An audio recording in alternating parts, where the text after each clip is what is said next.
प्यारे छात्रों,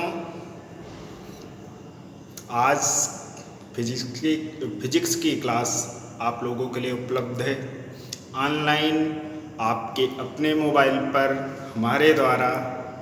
ठीक है, आप लोग पढ़ रहे हैं, ये मैं अच्छी तरीके से जानता हूँ और हमारी भी कोशिश लगातार है कि आप बेहतर पढ़ें। आज मैं क्लास 12th की फिजिक्स बताने चल रहा हूँ। चूँकि बीच में वीडियो बनना छूट गया था और नए सिरे से फिर से मैं आपको वीडियो उपलब्ध करवा पाऊँ, ऐसी मेरी कोशिश है।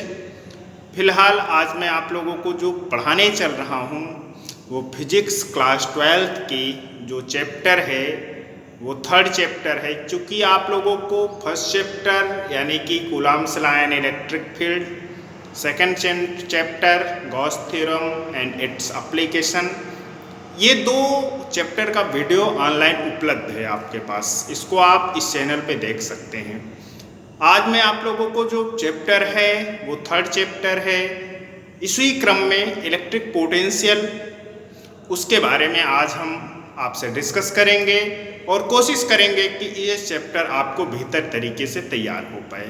ठीक है, आइए हम शुरुआत करते हैं। भगवान की कृपा होगी, बहुत अच्छा चलेगा। ठीक है, देखिए क्लास 12th की फिजिक्स से, ठीक है, और ये चैप्टर आपका 3 है।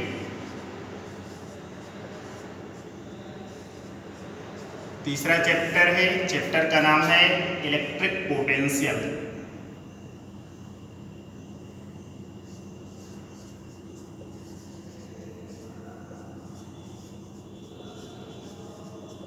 इलेक्ट्रिक पोटेंशियल, इसको हिंदी में बोलते हैं वैद्युत विभव।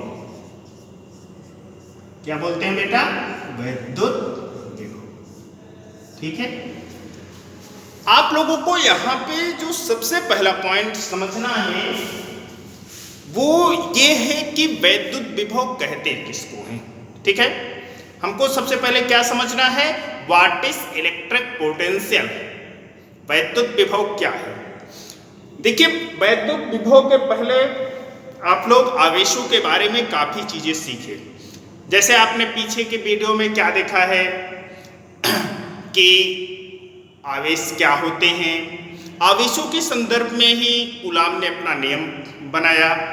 ठीक है, उसके बाद आपने वैद्युत क्षेत्र की तीव्रता देखी, वैद्युत क्षेत्र देखा, अक्षीय स्थिति देखा, निरक्षीय स्थिति देखा। इन तमाम सारे बिंदुओं पे चर्चा करते हुए हम आगे बढ़ रहे हैं। ठीक है, तो वैद्युत विभव होता क्या है, डिफिनीशन इसकी क्या कहती है, एकांक परीक्षण आवेश को अनंत से, कहां से बेटा? अनंत से, अनंत मतलब इनफाइनाइट, अनंत से वैद्युत क्षेत्र के भीतर लाने में किए गए कार्य को वैद्युत विभव कहते हैं। फिर से समझेंगे डिफिनीशन, एकांक परीक्षण आवेश को अनंत से वैद्युत क्षेत्र के भीतर, सपोज कर लीजिए ये पॉइंट आपका इनफाइनाइट है। क्या है? इनफाइनाइट। ये क्या है? इलेक्ट्रिक फील्ड है। ठीक, अब यहां से यहां तक किसको लाएंगे? यूनिट चार्ज को। लाने में किए गए कार्य को क्या कहते हैं? वैद्युत विभव कहते हैं। और वैद्युत विभव को प्रदर्शित किया जाता है कैपिटल V से। तो यहां पे फार्मूला जो बनेगा हमारा वो क्या हो जाएगा? V = W/Q0। क्या बनेगा बेटा? V = W/Q0। अब यहां पे हम देखेंगे परिभाषा इसकी क्या है, डिफिनेशन क्या है, एकांक परीक्षण आवेश को अनंत से वैद्युत क्षेत्र के भीतर लाने में किए गए कार्य को उस आवेश का वैद्युत विभव कहते हैं।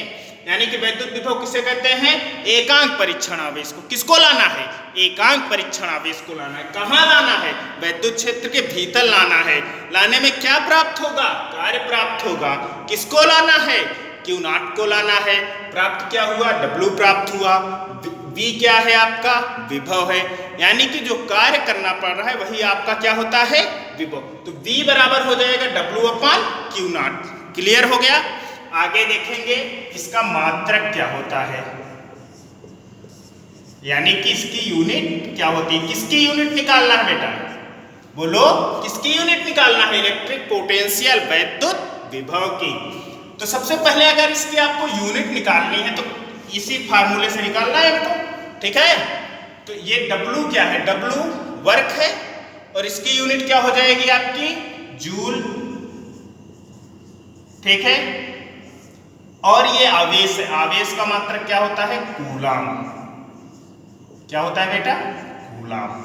तो वैद्युत विभव का मात्रक क्या हो जाएगा जूल प्रति कूलम। पक्का हो गया। वैद्युत विभव का मात्रक क्या मिला जूल प्रति कूलम। या दूसरा मात्रक है इसका जो ज्यादा चर्चा में होता है जिसको बोलते हैं वोल्ट। क्या बोलते हैं वोल्ट। कहते नहीं आपके घरों में आसपास इलेक्ट्रिशियन आते हैं ना, कितने वोल्ट की बैटरी है, कितने वोल्ट का इन्वर्टर है, कितनी इसकी वोल्ट क्षमता है, ये सब किसका है विभव का मात्रक है। अब समझ लीजिए विभव हमारे जीवन में कितना महत्व रखता है।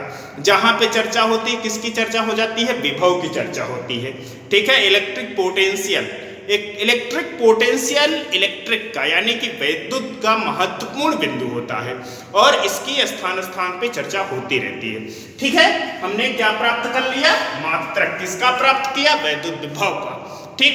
आगे हम प्राप्त करेंगे इसका डायमेंशन यानी कि विमा।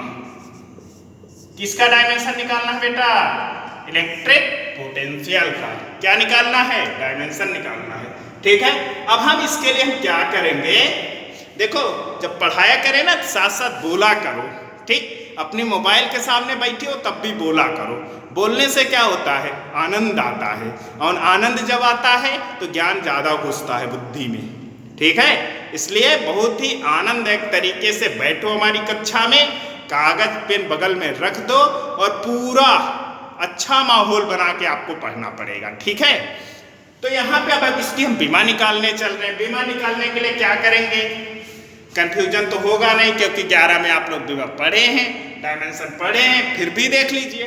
देखो W की डायमेंशन निकाल लो और चार्ज की डायमेंशन निकाल लो, वर्क और चार्ज W और Q की, ठीक है। W की क्या होती है mL²T-2 होती है बेटा, और चार्ज की 80, ठीक है। टोटल डायमेंशन क्या हो जाएगी mL²T-3A-1 हो जाएगी बेटा। यानी कि the dimension of electric potential is mL²T-3A-1। यहां तक पक्का हो गया, चलो बहुत बढ़िया। कोई दिक्कत हो कोई समस्या हो तो आप हमको कमेंट करके बता सकते हैं, ठीक है। कमेंट लिख दिया करो, ठीक। किसी भी प्रकार की समस्या हो लेकिन बहुत ही आनंद से पढ़ा करो, पढ़ने में कोताही ना करो। अब नेक्स्ट पॉइंट है जो आपको पढ़ना है physical significance of electric potential. क्या है फिजिकल सिग्निफिकेंस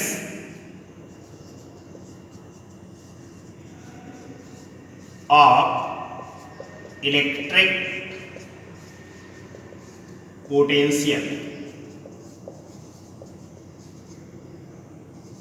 इसका मतलब क्या होता है, फिजिकल माने भौतिकी, सिग्निफिकेंस ऑफ इलेक्ट्रिक पोटेंशियल यानी कि वैद्युत विभव का भौतिक महत्व।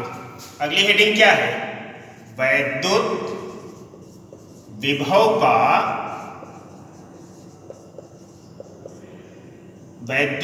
का भौतिक महत्व,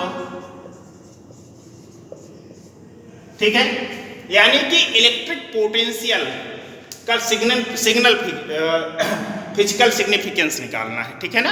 physical significance of electric potential मतलब वैद्युत विभव का भौतिक महत्व। यानी कि इसका भौतिक महत्व क्या है, क्यों हम इसको पढ़ें, इसको पढ़ने से क्या मिलेगा, हमको जरूरत क्या है इसको पढ़ने की, ठीक है। और जब जरूरत मालूम चलेगी तभी तो कोई काम करेंगे, ठीक है। जब आप लोग सब्जी खाते हैं, सब्जी खाने में अगर नमक कम होता है तभी तो नमक की आवश्यकता महसूस होती है, ठीक है। अगर नमक की आवश्यकता महसूस नहीं होगी तो नमक कैसे होता है, क्या होता है, ये सब नहीं जानेंगे हम। अब हमको क्यों भौतिक क्या कहते हैं इलेक्ट्रिक पोटेंशियल पढ़ना है, क्यों हम पढ़ें, इसका मूल कारण हमको समझना पड़ेगा ना। जब मूल कारण समझेंगे तभी तो इसको पढ़ेंगे, ठीक है। तो physical significance of electric potential में क्या है बेटा, इसका भौतिक महत्व क्या होता है, इसके बारे में हमको देखना है। तो इसको देखने के लिए हम क्या करेंगे, देखो सबसे पहले ये ध्यान दीजिए आप कि जैसे आप द्रव प्रवाहित करते हैं, जैसे पानी के यानी कि वाटर जो होता है उसका फ्लो क्या होता है। जब आप पूछेंगे किसी से कि वाटर का जो फ्लो होता है यानी कि द्रव किस दिशा में बहता है या कैसे बहता है, तो मैक्सिमम लोग आपसे क्या कहेंगे कि वाटर जो फ्लो होता है ऊपर से नीचे होता है, ज़्यादा से कम की ओर होता है, ये तमाम चीज़ें। लेकिन जो उसका मूल कारण होता है वाटर फ्लो होने का, वो होता है high pressure to low pressure, यानी कि वाटर किस डायरेक्शन पे फ्लो होता है, हाई प्रेशर यानी कि उच्च दाब से निम्न दाब की ओर, ठीक है। जैसे आप नीचे से सबमर्सिबल ऑन करते हैं, वहां पे हाई प्रेशर होता है, हाई प्रेशर से कहाँ जाता है, लो प्रेशर, ऊपर लो प्रेशर बनता जाता है ना, तो इसीलिए वो लो प्रेशर की ओर बढ़ता चला जाएगा, ठीक है।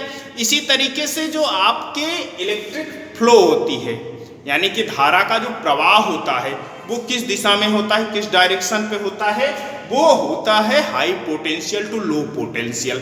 जैसे ही आपका वाटर फ्लो होता है high pressure to low pressure, उसी तरीके से इलेक्ट्रिक सप्लाई जो होती है, इलेक्ट्रिक करंट्स जो फ्लो होते हैं high potential to low potential. और ये कब तक फ्लो होते रहते हैं, करंट कब तक फ्लो होता रहता है, जैसे यहाँ पे आप देखेंगे 2 पॉइंट हो गए आपके पास, ठीक है। यहाँ पर पोटेंशियल ज़्यादा है, ठीक, यहाँ पे पोटेंशियल कम है, यानी कि V is greater than V dash, ठीक है। जो 2 पोटेंशियल है हमारे पास, 2 पॉइंट हैं, ये पॉइंट सपोज कर लो A है, ये B है, यहाँ से इसको एक तार से जोड़ दिए हैं, इसमें करंट फ्लो होना है। ये जो B पॉइंट है इसका जो इलेक्ट्रिक पोटेंशियल है वो क्या है, V है, और जो A पॉइंट है इसका इलेक्ट्रिक पोटेंशियल क्या है, V डैश है। अब इसको हमने एक वायर से कनेक्ट कर दिया, जब तार से हमने इसको जोड़ दिया तो इसमें धारा कैसे प्रवाहित होगी भाई, अब अगर ये ज्यादा होगा तो इससे इस तरफ, तो यहाँ पे दिखा दिया गया है V is greater than V dash, V क्या है, बहुत ज्यादा है V डैश से, ठीक है। अब इसमें करंट फ्लो होना स्टार्ट हो जाएगा, किस डायरेक्शन पे, इधर से, यानी कि हाई टू लो, कम ज्यादा से कम की ओर। अब जब ये फ्लो होना स्टार्ट हो जाता है, कंटिन्यू करंट फ्लो होता रहता है, कब तक होता रहता है, जब तक V is equal to V dash, V के बराबर V डैश के इक्वल ना हो जाए। जब दोनों बराबर हो जाएंगे ना बेटा, तो ये करंट फ्लो होना बंद हो जाएगा। यही इलेक्ट्रिक पोटेंशियल का सबसे ज्यादा महत्वपूर्ण बिंदु है, यानी कि वैद्युत धारा प्रवाहित होगी, वो कब तक प्रवाहित होती रहेगी, जब तक कि पॉइंट्स के इलेक्ट्रिक पोटेंशियल सेम ना हो जाएं। जब इसका वैद्युत विभव सेम हो जाता है तो इलेक्ट्रिक सप्लाई क्लोज हो जाती है, यानी कि हम सीधा सीधा कह सकते हैं जो इलेक्ट्रिक करंट फ्लो होता है वो high potential to low potential होता है, ठीक है। और कब तक होता रहता है, जब तक इलेक्ट्रिक पोटेंशियल सेम ना हो जाए, ठीक है। इस पॉइंट को समझ में आ गया है, कोई दिक्कत